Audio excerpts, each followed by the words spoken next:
जय श्री कृष्णा। एकादशी महात्मा। हाँ साहब, आज हूँ आपके सफला जेके सुफला एकादशी भी कहे ओको महात्मा सुनाऊंगा साहब इना वीडियो में। पोष माह का कृष्ण पक्षी की जो एकादशी हुई है वह सफला एकादशी हुए है। तो सफला एकादशी को महात्मा हूँ 11 की पोथी में जैसो लिखियो है असो को असो आपके पढ़ीने सुनाई रहो इना वीडियो में ध्यान पूर्वक सुनजो। हूँ महात्मा पढ़ना शुरू करूँ उससे पहला आपसे एक बार फिर से निवेदन है कि हमारा यूट्यूब चैनल इंदौरी रंग देवेंद्र जोशी का संग के सब्सक्राइब कर दो। अगर आपने चैनल के सब्सक्राइब कर रखियो है तो अपना परिचित उनसे, अपना जान पहचान वाला उनसे, अपना रिश्तेदार उनसे चैनल के सब्सक्राइब करवाई दो साहब। और हमारा वीडियो के लाइक और शेयर जरूर कर दो। साथ में कमेंट्स बॉक्स में जैने जय 11 माता, जय एकादशी मैया, राधे राधे, जय श्री कृष्णा जरूर लिख दो।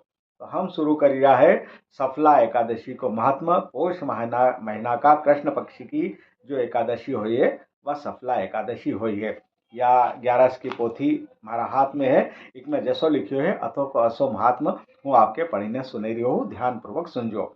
अथ सफला एकादशी महात्मा। श्री युधिष्ठिर बोले, हे भगवान, पोष माह के कृष्ण पक्ष की एकादशी का नाम क्या है, पूजा व विधि क्या है, यह सब मुझे समझाइए। श्री कृष्ण भगवान बोले, हे राजन, मैं आपके प्रश्नों का उत्तर देता हूँ। दान देने वाले की अपेक्षा मैं व्रत करने वाले से अधिक प्रसन्न हूँ।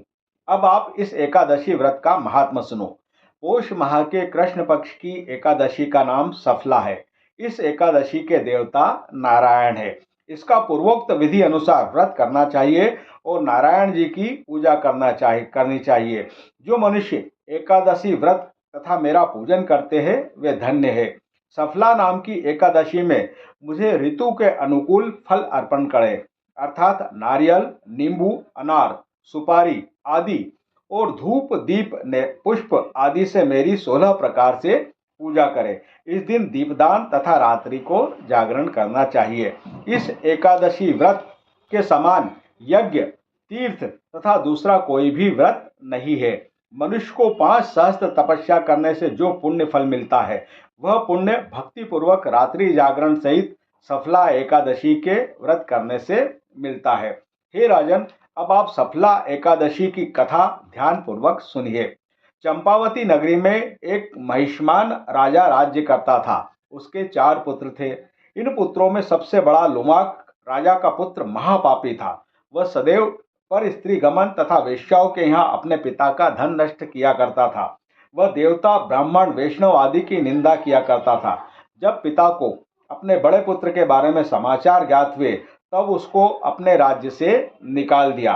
जब लुम्पक सबके द्वारा त्याग दिया गया तब वह विचारने लगा कि अब मैं क्या करूं, कहाँ जाऊं। अंत में वह दिन में वन में रहने लगा और रात को अपने पिता की नगरी में चोरी करता तथा अन्य कुकर्म करने लगा। जिस वन में वह रहता था वह भगवान को अत्यंत प्रिय था। उस वन में एक बहुत पुराना पीपल का वृक्ष सब देवताओं की क्रीड़ा का स्थल था। उसी वृक्ष के नीचे लुम्पक रहता था। कुछ दिनों के पश्चात पोष माह के कृष्ण पक्ष की एक दशमी के दिन वह वस्त्रहीन होने के कारण शीत से मूर्छित हो गया।